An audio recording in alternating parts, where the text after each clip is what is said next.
The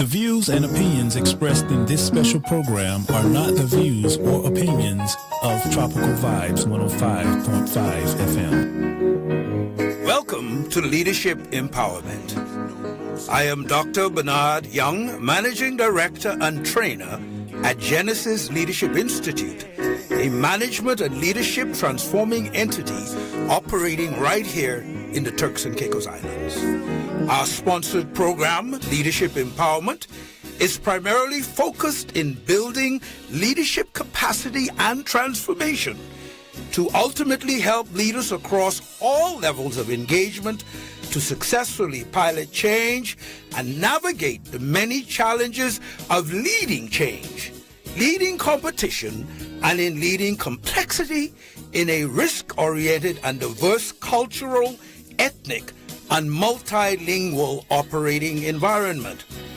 Each week on Leadership Empowerment, we will be exploring the many dimensions of nation building from the perspectives of the family, the church and community, community development, educational development, political development, entrepreneurship, business and financial empowerment, educational diversification, and the many other regional and global issues, all of which impinge upon and directly affect the mantle of leadership here in the Turks and Caicos Islands. Leadership Empowerment promises each week to deliver credible and cutting-edge educational information in an attempt to responsibly inform and produce a listening audience prepared to take their rightful place in leading the charge of nation building and human development. I invite you, the listening audience, each week to tune in to Leadership Empowerment and be informed by a fresh and vibrant perspective as we seek to light a candle rather than to curse the darkness.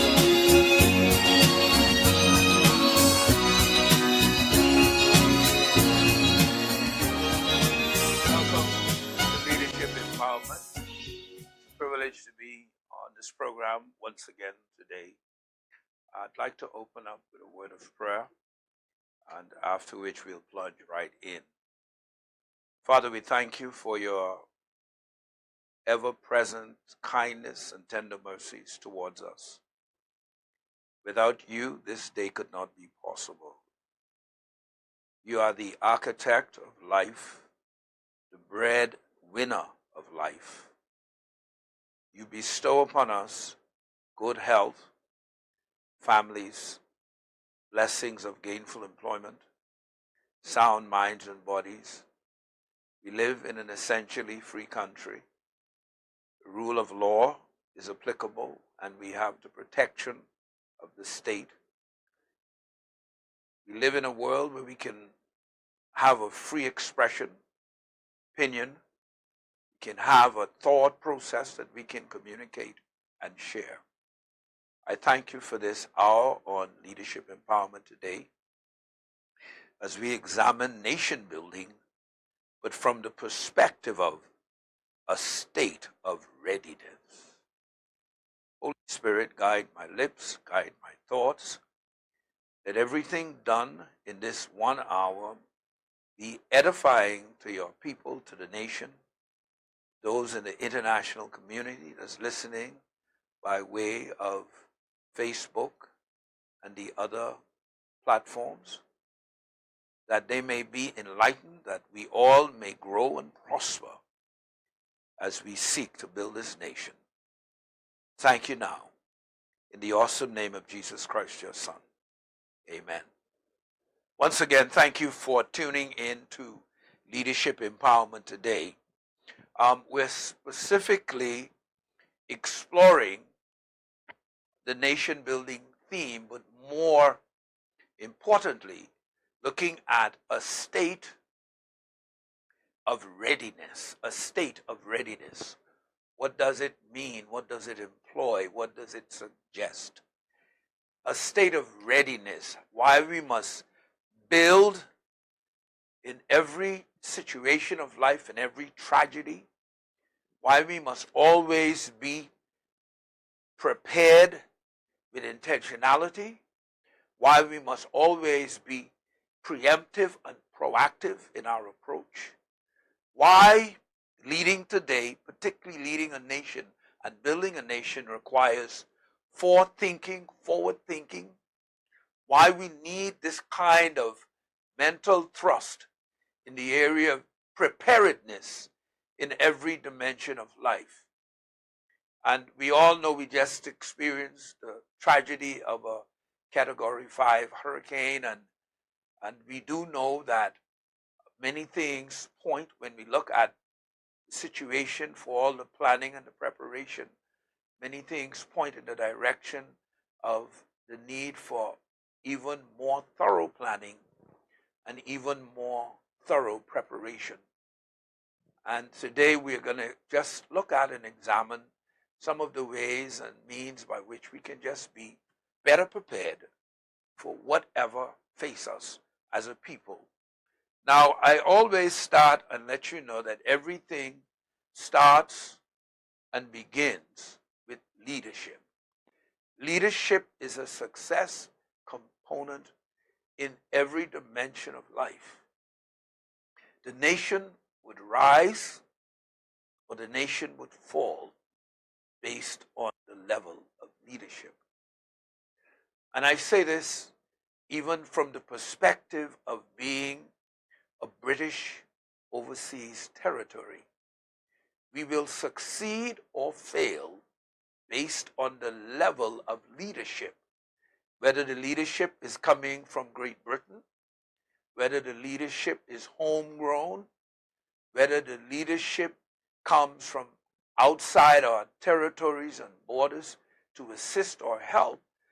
The truth being told, the whole nation of people are successful or we fail based on the quality of leadership, the exposure in truth of that leadership, and whether that leadership is vested in really making and building and expanding this archipelago to make us ready and put us in a state of readiness, a state of preparation, a state of being proactive, forward thinking, with intentionality, with strategies and plans, being in always and at all times and in every state prepared to deal with whatever the environment would throw at us.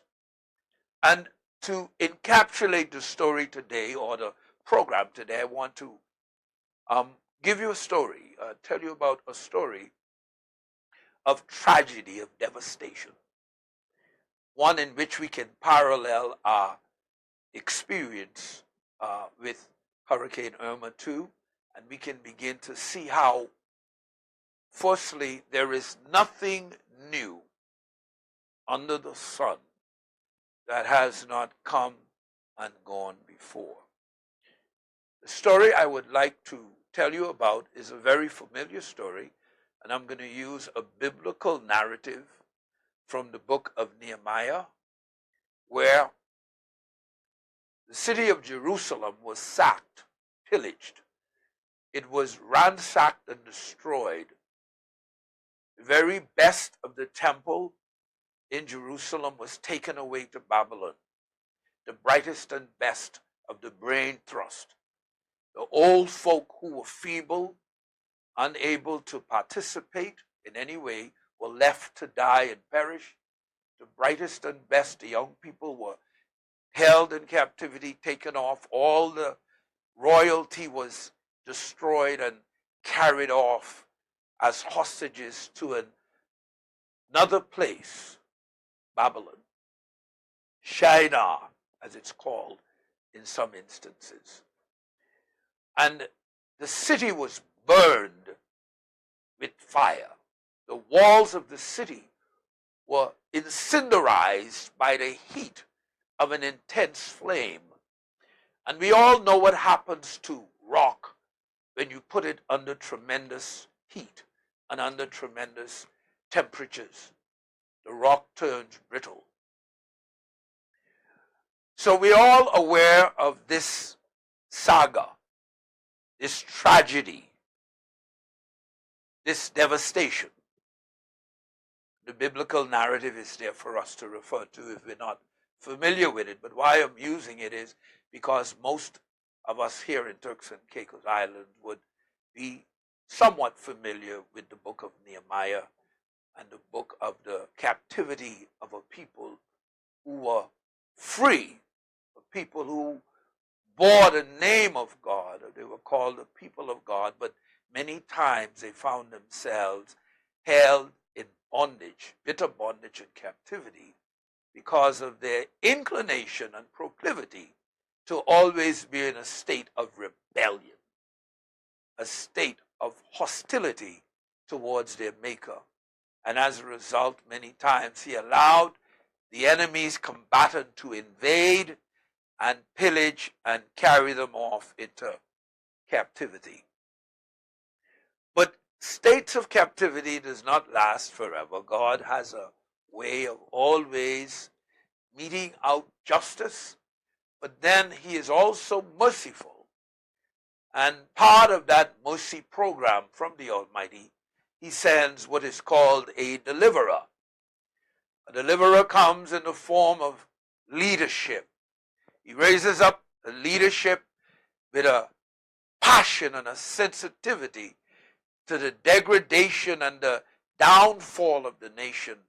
Someone who understands the historical account of what has happened and understands clearly from a mandate based upon what God has given that leader, that type of vision, to extricate the people out of the morass of the past, out of the bog and quicksand of their current dilemma, and to bring them out with God's power demonstrated and bring them back to a state of readiness and a state of preparation. And in the context to which I speak today, paralleling the devastation at the time in the historical count at Jerusalem, and now bringing it to our 21st century world to see it always takes leadership to extricate people out of a bad situation and bring them to a place of liberation and a place of restoration once again, where they can lift their heads up, they can rebuild, they can reestablish. So in the vein of the talk today, nation building, a state of readiness, God raised up a man called Nehemiah. He was a priest. He had a good, clear understanding of a relationship with this God and how this God of visions and dreams empowered him with a vision to go back to examine and see the level and extent and assess the devastation, and then a vision put in his heart to bring the people out, to restore them, to give them hope once again, to place them in a state of readiness so that they could rise and rebuild the city. And I want to speak from Nehemiah 2 and 17 right now. Then said I unto them, Nehemiah 2 and 17, as he was speaking to the people now, you see the distress that we are in. Open your eyes. You see where we are. We're in captivity. And our home base, Jerusalem, lays in ruin with its walls burned. You see the distress we are in. How Jerusalem lies in waste, and the gates thereof are burned with fire. Come. This was an entreatment. Come. It was a supplication. Come. It was engendering them. Come. Let us build the wall of Jerusalem, that we may be no more a reproach, a disgrace to the countries around us, to the people among us, no more a disgrace to our nation, our name, our heritage, our history, our religion, our identity. No more a disgrace. Let us arise. Something must happen to build the human capacity for identity, to rise up and be encouraged and be empowered to do that which otherwise would remain impossible to accomplish. With the help of Almighty God, all things become possible. And it's in the realm that Nehemiah lived to know that once God gives a vision to raise and rebuild a people, a country from devastation, from the morass and quicksand of disgrace, and lacking an identity and lacking the wherewithal to stand up and be counted, he understood the God that he served was always about casting new visions to give new birth to possibilities that otherwise would not and could not happen. So we do also understand, also from the Holy Scriptures, Ecclesiastes 1 and 9, which tells us the thing that had been, that is, in the past, it is that which shall be. That is, the thing that happened in the past will also happen in the future. And that which is done, that which is present, that is that which shall be done. That is, it speaks to a futuristic happening where what is in the present will be that which is in the future. There is no new thing under the sun. The past is no more than the present, and the present is no more than speaking to the future. So what is in the future has already been in the past, and what is in the future has already been in the present tense in the lives of individuals through the passage of time. So the God who is God of the past is the God of the present and is the God of the future.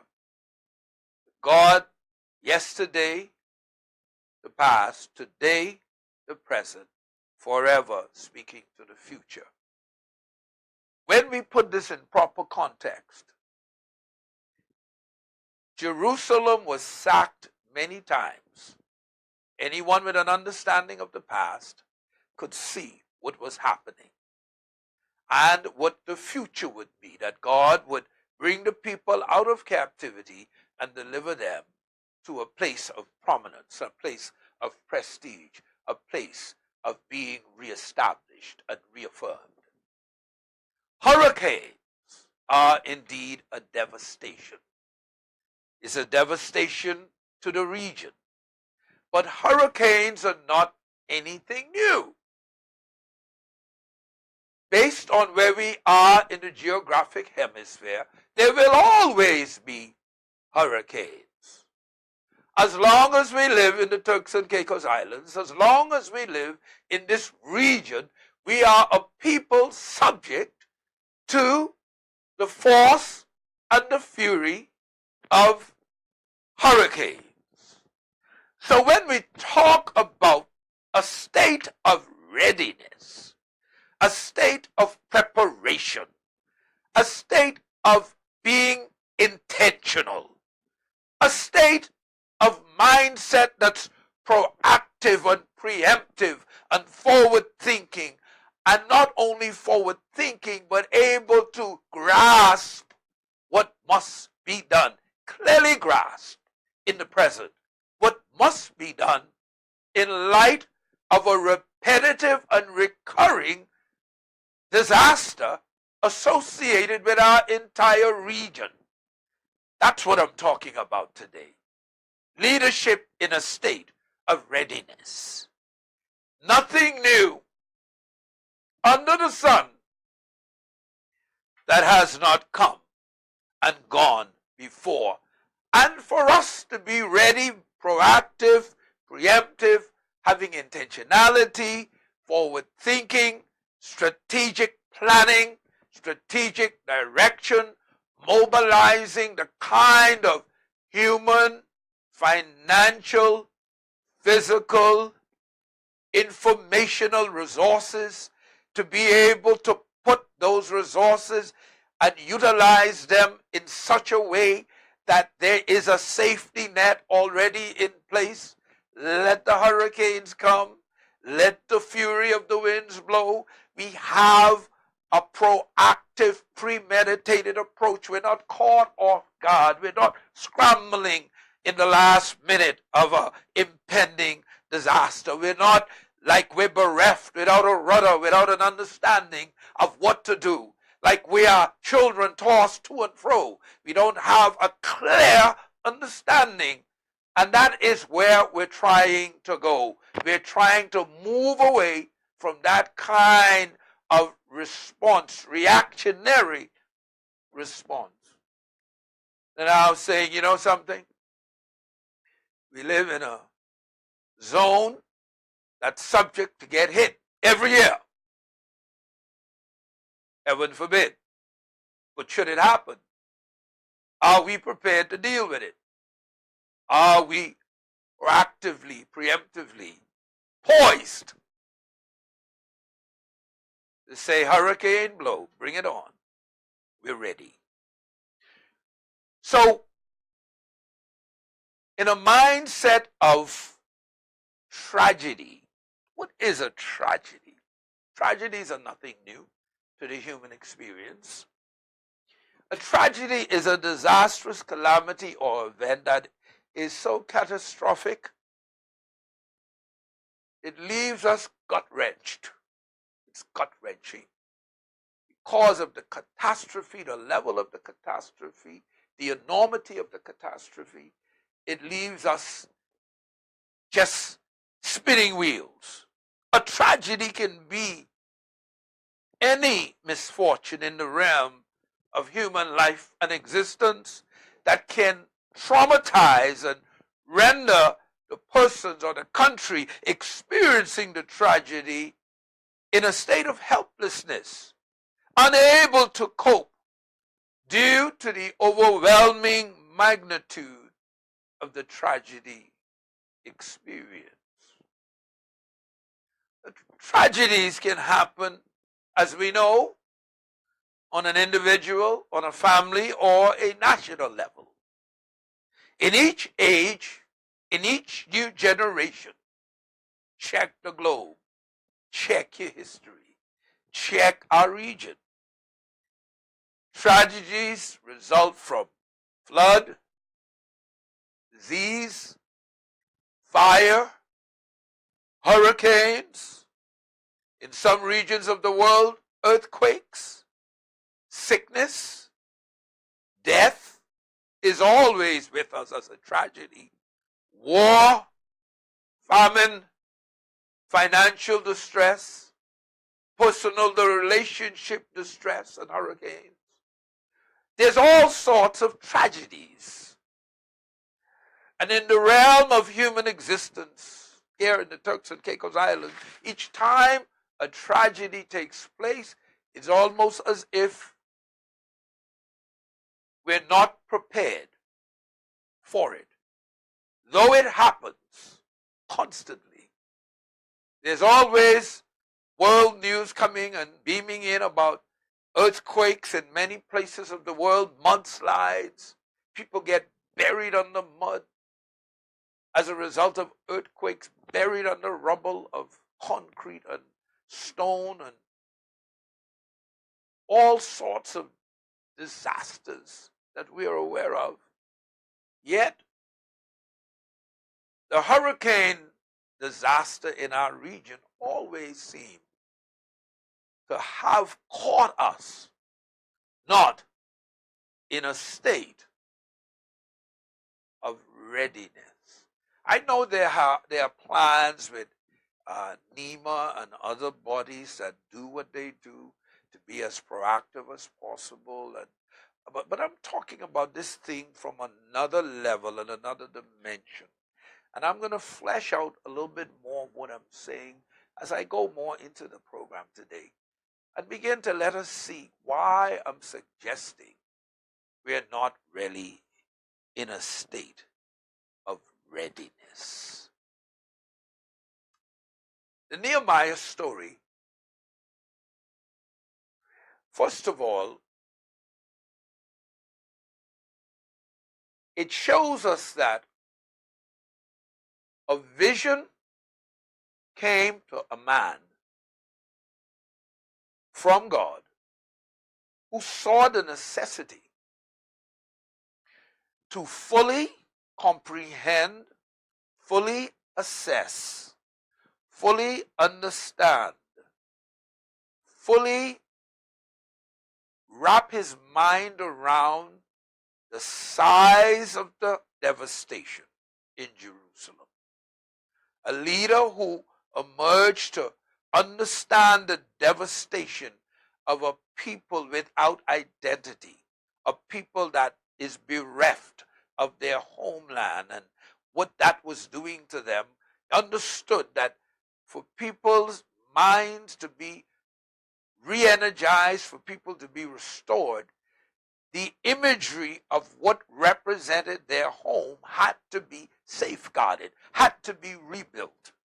And what I'm saying today is, it's going to take a bigger vision to safeguard and secure the Turks and Caicos Islands and its people, its heritage, and its successors from the tragedy of hurricanes.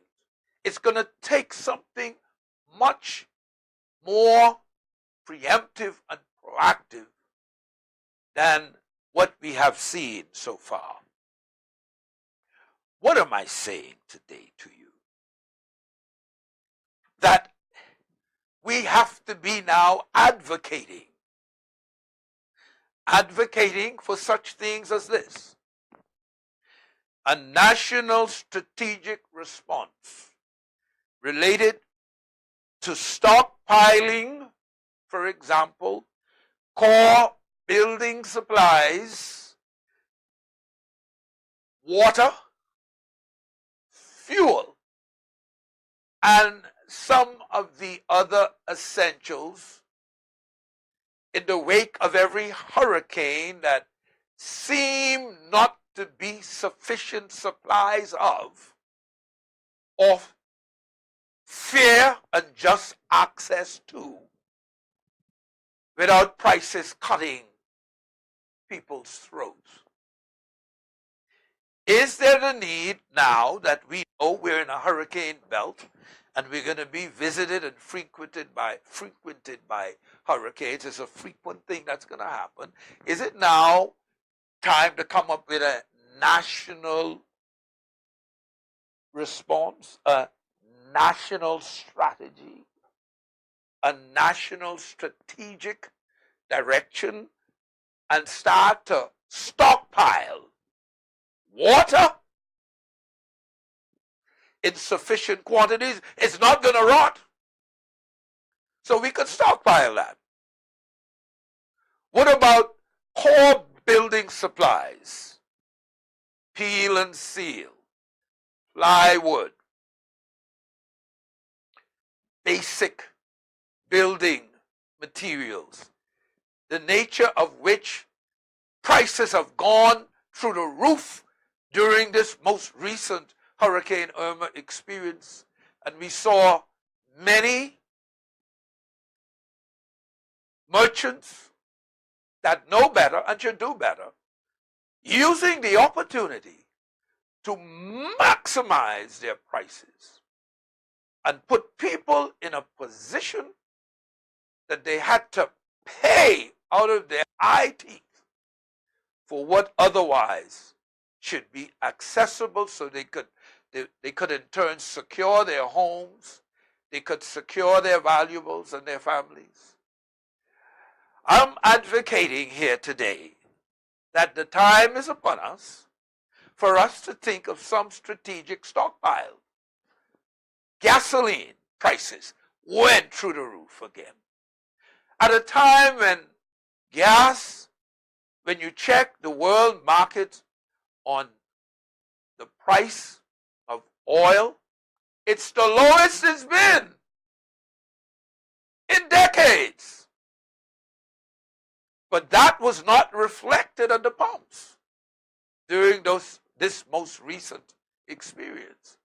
So I'm saying that maybe it's time for us leaders to put our heads together and come up with some strategic directive and strategic plan to safeguard the nation, to be proactive, to be in a state of readiness. Let's make things ready for the next storm. No more will the merchants profit the way they have. No more will they take building supplies, push the prices up, because we're going to have enough of it stockpiled. Let's take some of the people's money, the people's resources, to have a strategic stockpile. Let's do it with fuel. Let's do it with building supplies. Let's do it with water. Let's do it with other essentials that will not rot.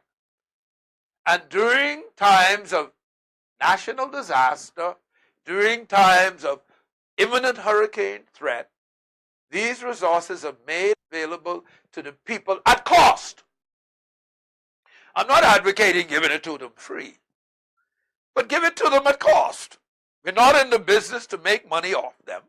We're in the business to make available vital resources when they need it and have it available at cost.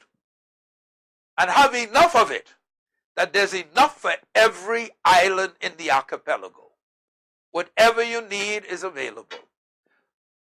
It's available because we have a strategic response initiative for all the core essentials that are available to the people in the event of any imminent threat or any imminent emergency, hurricanes included.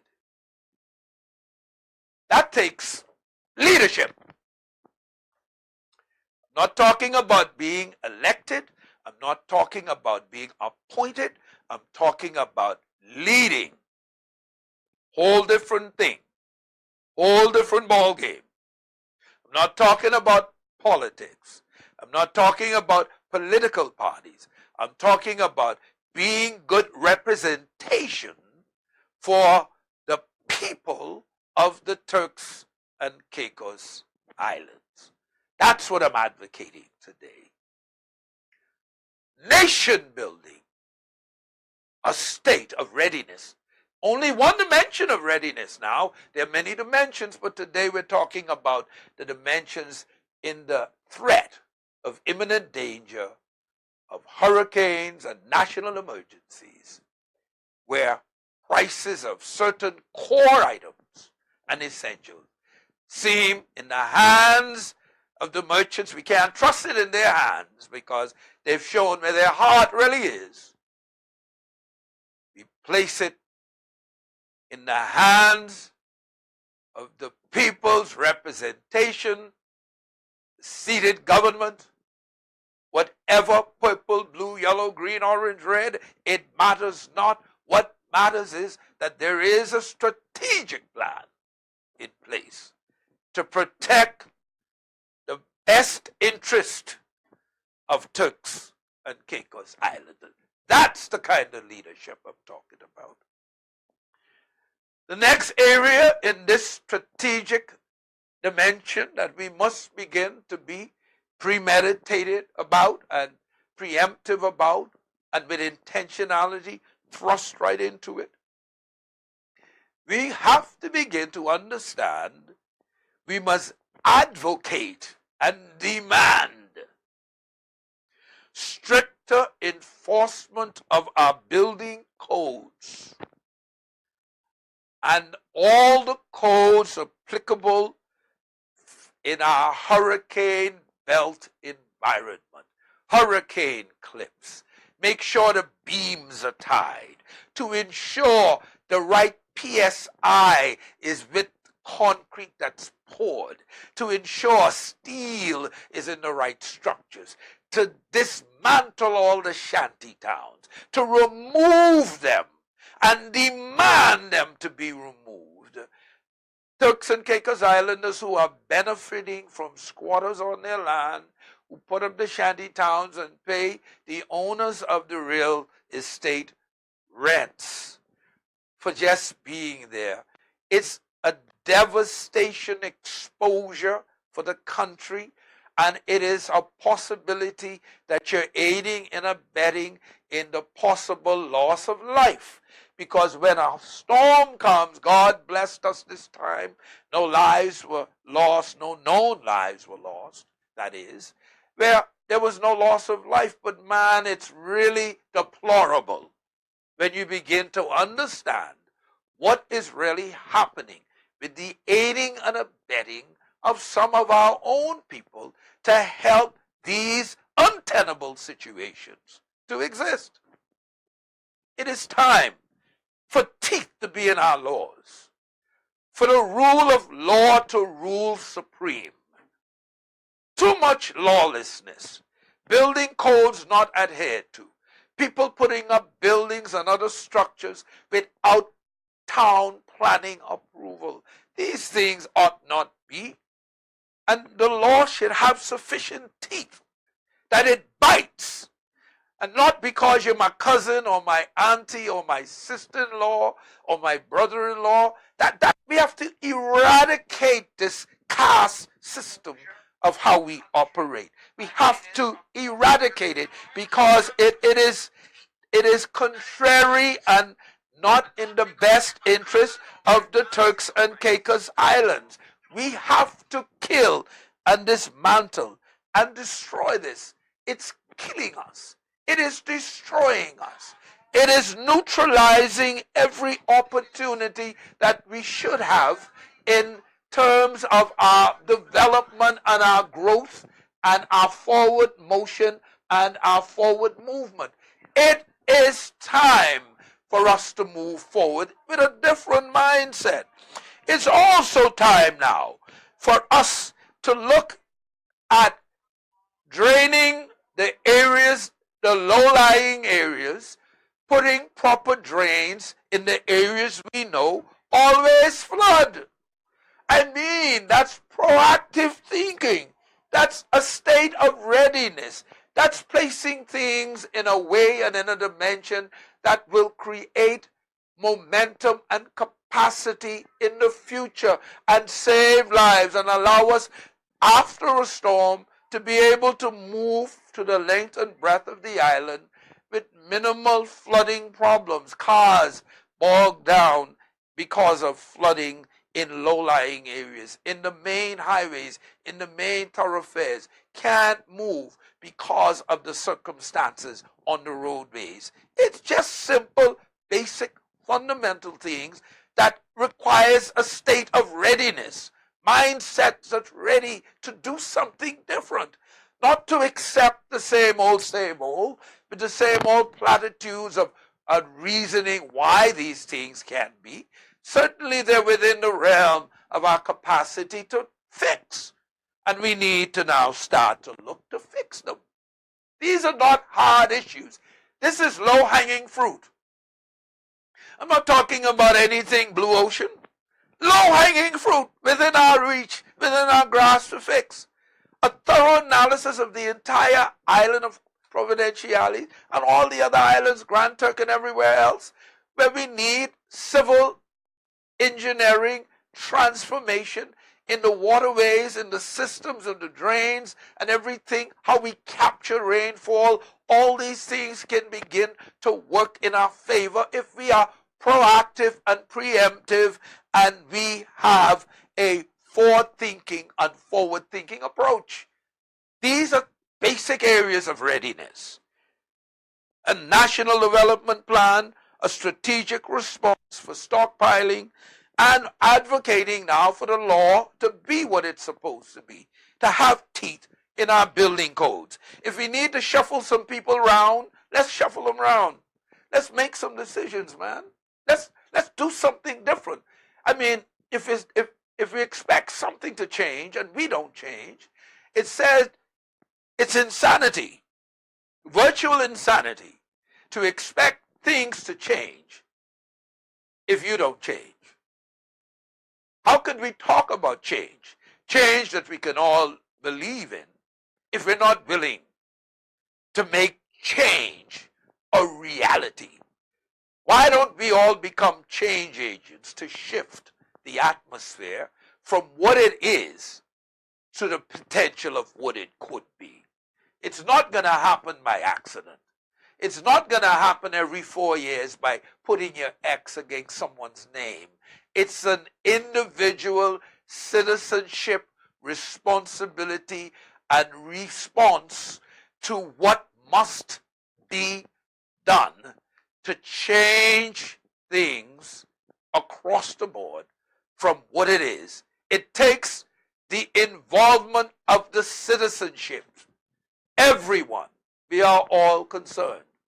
Not just Bernard Young, because I have a voice, or might be a pastor, or unintimidated or unafraid to say what must be said, that what's begging to be said. It said that truth lies buried in the mud as long as righteous men and women refuse to open their mouths and lift the truth up.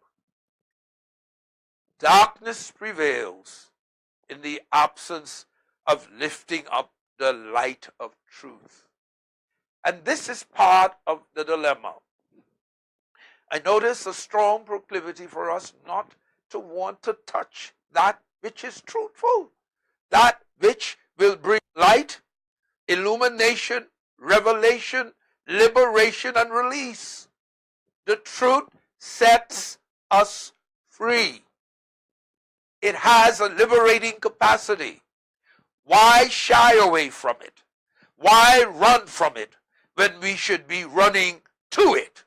We should be embracing it because it bears the liberation that the nation needs, the timing the nation needs, and the hope the nation needs. So, a state of readiness, Turks and Caicos, being in a state of readiness leadership. Also, separate and apart, that I've called off so far, a strategic stockpiling of supplies. I've called for stronger enforcement of our building codes. I've called for a civil works re-engineering of and restructuring of our whole drainage and flooding systems. They need to be renovated, changed out, whatever we must do. Deep wells dug. Find a way to harness all that water. We have a torrential downpour of water during hurricanes. Why can't we harness that downpour, all that water? Why can't we harness it in some type of reservoir, in some type of way that we can use it for irrigation? We can use it for many other things. We can begin to think out of the box. It's time to move in another direction and in another dimension. Also, it's time to advocate strongly for price control commission, a price control commission that ensures that the cost of living on basic fundamental items does not go through the roof, that merchants are not profiteering and price gouging and doing all the things that ought not happen, pushing the cost of living beyond the point. Many poor people can't afford. Many persons, the majority of persons, can't afford the prices they pay through their eye teeth for the same thing that a millionaire would pay for. We all pay the same price. The millionaire pays the price that the poor man in Q-Town or in Five Keys or in Middletown or in Overtown or whatever town. We all pay the same price. Something's wrong with that picture. We all subject to the same price. But the level of revenue, the level of income is disproportionate. It's disproportionate. There is no comparison. But we all pay the same price. Indeed, we witnessed just recently some of the international aid organizations refusing to give Turks and Caicos Islands aid because Turks and Caicos Islands is accounted when looking at the GDP of the country, that our GDP is so high, and the examination of that truth under the eyes of the international arena says the net income per person on average, based on our population, when they look at the GDP and divide it by the number of the population, it comes out to over $30,000 per person. And that's accounted a wealthy nation. But we know that's disproportionate because the majority of the wealth and resources are generated by 90%, not 90% of the people, but that 10% who own most of the income and resources of the country.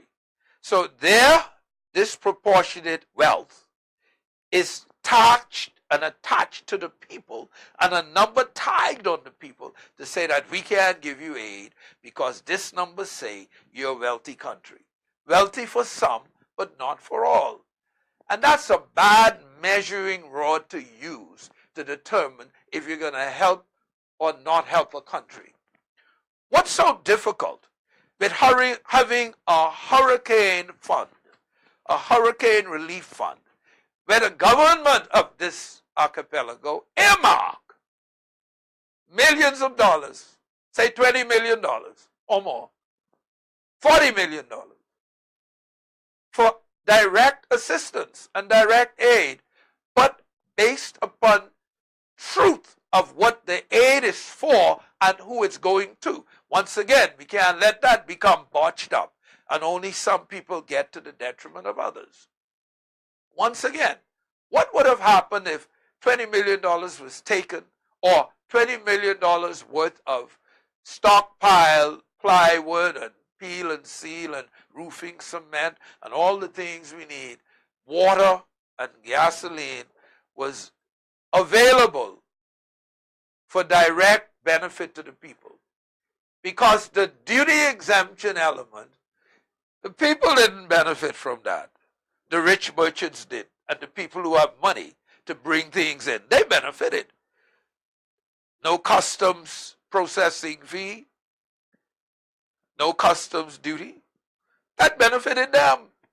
The majority of the poor people still ain't working, ain't got no job, ain't got no saving, ain't got no money to bring nothing in, ain't got no money to buy things. And how do we know that what was brought in by the merchants are in fact those cost savings of duty and custom processing fee? Is it really being passed on to the consumer? Who's checking? Prices Commission, stand up and be counted. Prices Commission to check the price of water, basic essential food stuff. Mayonnaise, $10 for a small jar. My God. The Lord of heaven cries out. It's injustice. It's unjust. And it's unrighteous. But here we are. A rich nation, according to the world standards. But our people are in great and grave distress. Something like a pricing commission is a mandate. People demand it. Don't make it optional. If enough of you say, where is the pricing mechanism to control the high cost of living in this country? One could just do that. And there's also something that we need. Let's talk about rents. and the exorbitant rents that are paid for basic, essential living accommodation. Something must be done. This can't go unanswered. Something must be done. It takes leadership. It takes readiness. It takes a plan for national development. It takes nation building, a mentality that's nation building. It takes us advocating to be our brother's keeper in every way, shape, or form. It's beyond yellow or blue or green or red or gold or whatever color. This is the Turks and Caicos Islands. We must be more concerned about our future and that of future generations by taking and being more participative in the process of life in the present. Future planning. Nehemiah saw the devastation and had a plan. He got the people together and he said, the walls is ruined, burned with fire. You see our situation. We must have a mindset to build the country, to build our families, to build our neighborhoods, to build our environment, to build in everything we touch. We must build, not just take. And we must discourage people who come among us only to take. If you're here, you better be prepared to build, not take. Taking is necessary, but what is more important, something must be put in first to be able to take from. Too many takers, not enough builders. We are running a deficit on every level, and it requires a mental shift, a mind transformation, a time for change that we can all believe in. Nehemiah, when he built a wall against great odds, he built a wall against great tragedy. He built a wall with much opposition. People must have a mind to work. And this final chapter about preparation, why in heaven's name in the 21st century we still have so many overhead poles? Why hasn't electrification happened underground? Yes, underground electricity. No more poles. Can you imagine that? No more poles falling across the road. No more poles bringing wires down. No more time so long without electricity. I believe one of the areas in Leeward, I believe it was up first because they have underground electricity. Well, why can't this be a norm for all of Turks and Caicos Islands? What is it about us that we are advocating for the right things? We're trying to build a nation here. Telephone underground, cable underground, electricity underground, internet by the cable underground. Storms come, it matters not. Your utilities are underground. Let the hurricane winds blow. There's no poles to blow down. Underground. Someone should be on Fortis. Why? In this time and age of robotics, of high technology, are we not advocating? You have the monopoly, a perfect monopoly.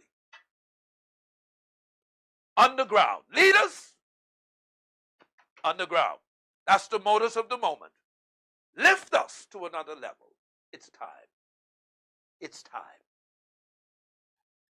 We're talking today about nation building, a state of readiness. Before we close the program, if there's anyone out there wish to call in, the number is 243-0101, 243-0101. If you want to call in from the international arena, area code 649-243-0101. Any callers out there, call in. Let's chat about a state of readiness, nation building.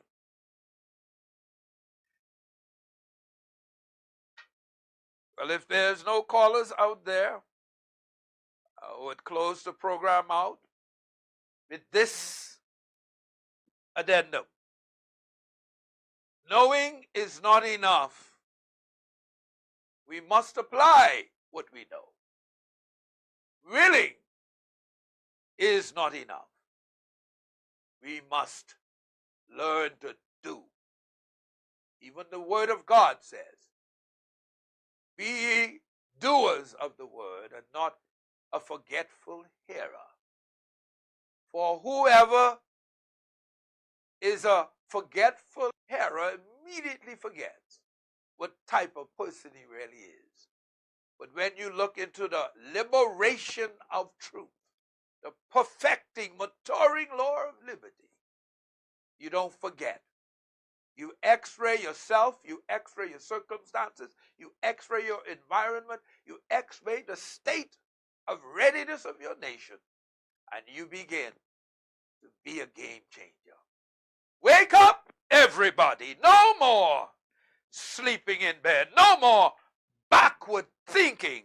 Time for thinking ahead. Wake up, Turks and Caicos Islands. Wake up, political leaders. Wake up, religious leaders. Wake up, judicial leaders, law enforcement leaders. Wake up, business, financial leaders. Wake up. It's time to wake up. God bless you today, and God bless the Turks and Caicos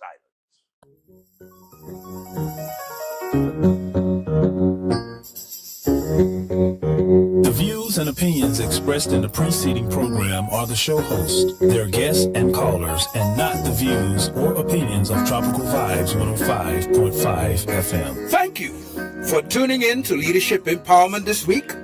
We trust that we have challenged you today to be an instrument of progressive change as we collectively enhance and improve the people of our nation to take their rightful place as the possessors and inheritors of this great land. We look forward to seeing you next week.